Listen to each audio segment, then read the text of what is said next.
I, 24, female, got married very recently to my husband, 28, male.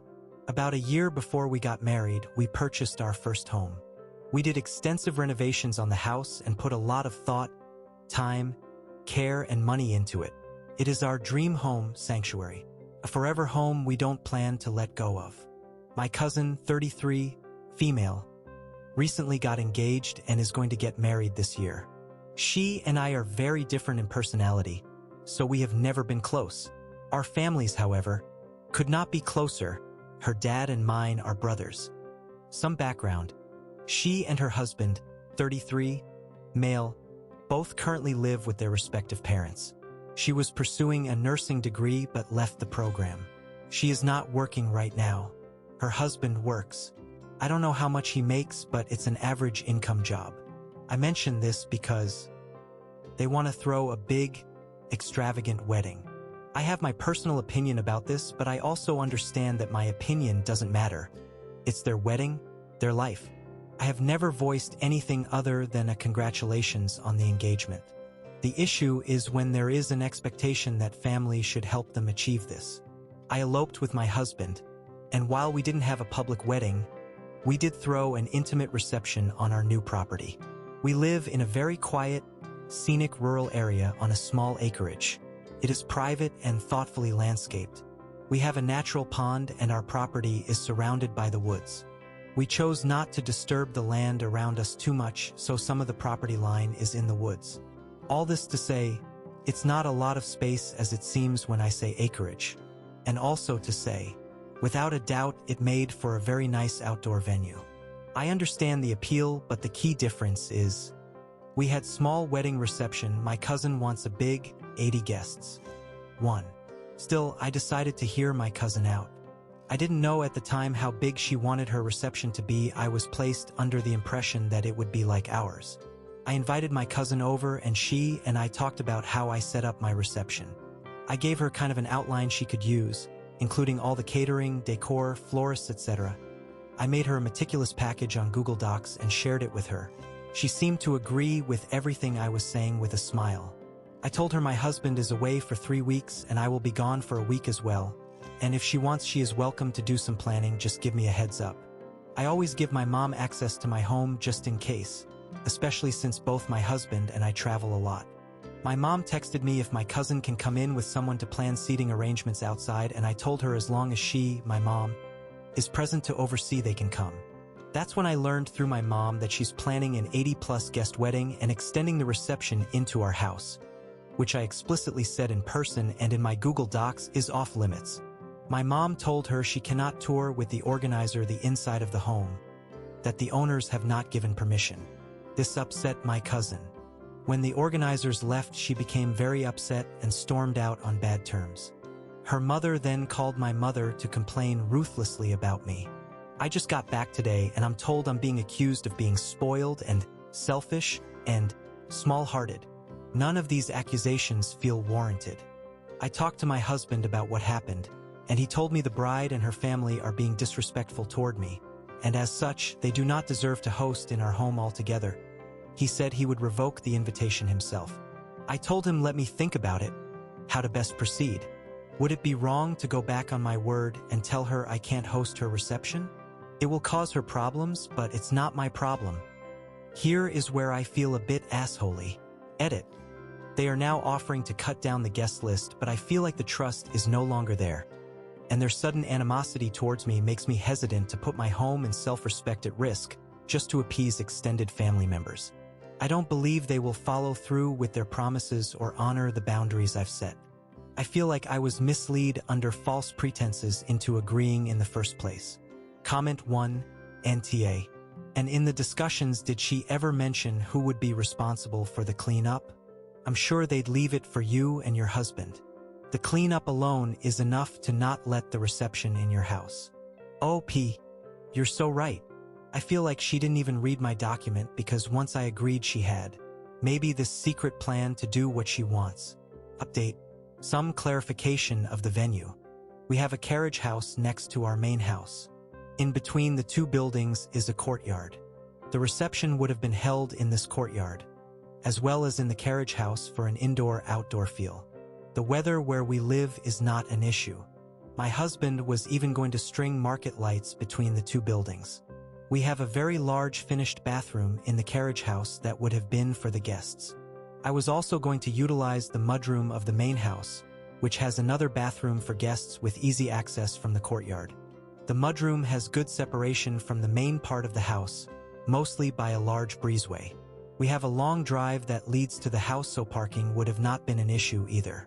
All this to say, the setup would have been perfect for a small reception. We would have thoughtfully taken care of it all. We had no issues when my husband and I hosted our own wedding reception. I love hosting and went into this genuinely happy to host, but it was always based on the understanding that my cousin's reception would be the same size/scale as ours. Small and intimate. She never corrected me when I explained capacity. I sent her my notes and stuff from my reception. It had seating plans too. I think she always had the intention of securing my home as a venue and then doing what she wanted with it, hoping to get it done in my absence.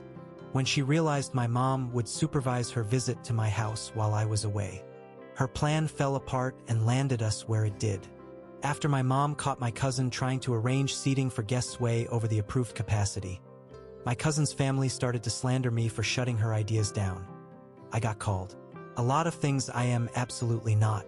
This included jealous and saboteur for not being accommodating last minute. Their behavior toward me and their entitlement over our home angered my husband, who was still away. I talked it over with him and we decided I should not host my cousin's reception. My cousin and her family tried to bargain with my mother, their attempt to bypass my no. They even tried to hide their phone numbers to trick my mom into answering. My cousin and her family began bullying my poor mother to convince me to accept a smaller guest list. Still over capacity BTW. All this time they went for my mother. My phone stayed silent.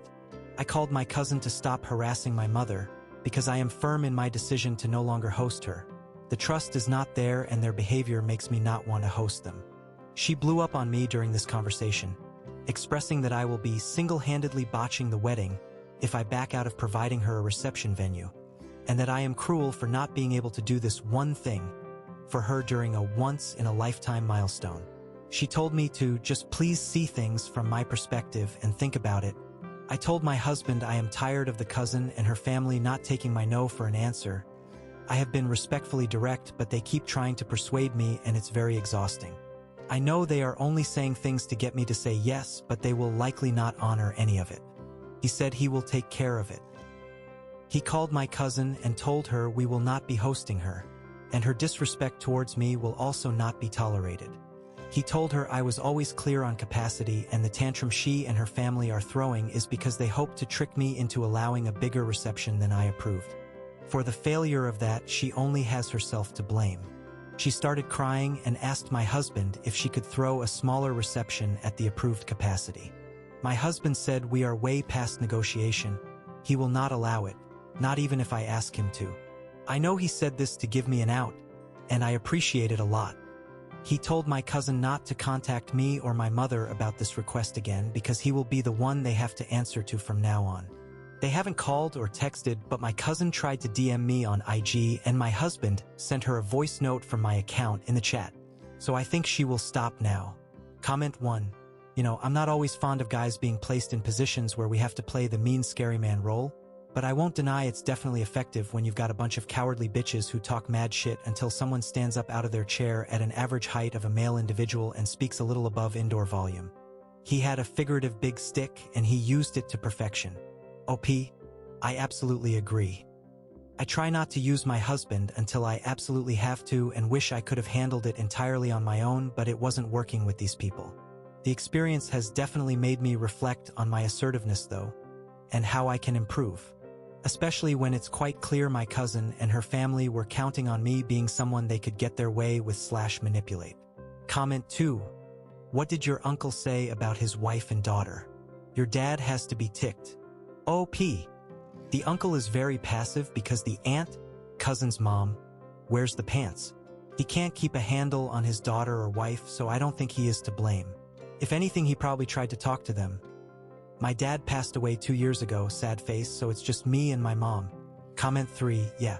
And OP hasn't mentioned anything about if they were giving them money to cover the cost of hosting them or whether they were expected to cover that too. OP. Sorry for not including that.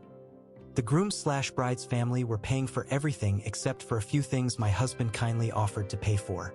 One of these was hiring valet to handle parking, but that was something he wanted to do to protect us/our property, but I know he would have generously offered cover to help the event run smoothly. This was supposed to be a 40 ppl max event. She tried to bring in over double that. Final update. This will be my final update regarding this issue. I will keep it short. My cousin ended up having her wedding reception at a different relative's property. I did not attend, and neither did my husband. This is because during the time between us saying no, and her still looking for an alternative venue, she made an extremely racist remark about my husband. Along with that, in a group chat screenshot that was sent to me, she called him, exact quotes, controlling a tall motherfucking tyrant and misogynist fucker. All of this because my husband was zero tolerance about her entitled behavior and would not let her go around him. I decided to boycott the wedding. I did not want to celebrate with her. I've also gone no contact with her family. During all this, only my uncle, her father, apologized for my cousin's bridezilla behavior. My cousin and her mother have continued to remain firm on the fact that I am an ungenerous and cold-hearted person who doesn't help family. I have a small heart, basically. I have urged my mom to do the same, go no contact. But I will leave it up to her own discretion. About 110 people showed up to my cousin's reception party. From what I hear, people were peeing in the bushes and stuff. Lots of littering. Some property damage. And someone injured themselves, warranting an ER trip, lighting firecrackers. I think some parking violations also happened for which there are fines. I think that's all. Oh, and someone asked if they can use my posts on another sub. That's completely okay. Feel free, I'm not interested in collecting points and don't really use Reddit. I made an account to share this. My only request is, if you could please refer back to my original posts, I will leave them up to preserve accuracy. Mostly because I've made some comments on my posts that may help people with questions. I highly recommend you don't ever host anyone's reception/wedding. It's honestly not worth it as they're a whole different beast. I love to host small dinner parties, soirees, and events, but this was kind of eye-opening and I realized how out of my depth/naive I was to have ever said yes. Relevant comments. OP responds to a long comment regarding hosting a wedding, setting boundaries and rules, and how well the hosts need to know both bride and groom before approving their requests. OP, you're so correct. I really appreciate your thorough comment and wish I could pin it. Is that a thing here? A lot of the problem stemmed from the fact that this bride and groom had been spoiled by their parents who were funding their extravagant wedding goals. That cascaded into their families developing a mindset of how we should all support/accommodate them so they can have their big fat dream wedding. And anyone who isn't a yes man is not for the family, is selfish, heartless, doesn't want to see the couple happy, etc. The relative who gave up their estate for the event regrets it. They were previously telling me I am overreacting. I had even brought forward a lot of the potential risks Redditors made me aware of. Cousin promised the relative it would be 70 to 80 people max and over 100 came. When I originally agreed, she had told me it would be 30 to 40 max. i.e. just close friends and family for a few hours for dinner/toast/photo ops at my place, and then they'd leave to a casino and to party. Thank you so much for the warm wishes. And while my husband doesn't care about the racist comment, I sure do, and I feel so embarrassed it came from technically my family, but it's like you said. Now I know. In a way, perhaps it's good. No more future problems. There's no going back from that.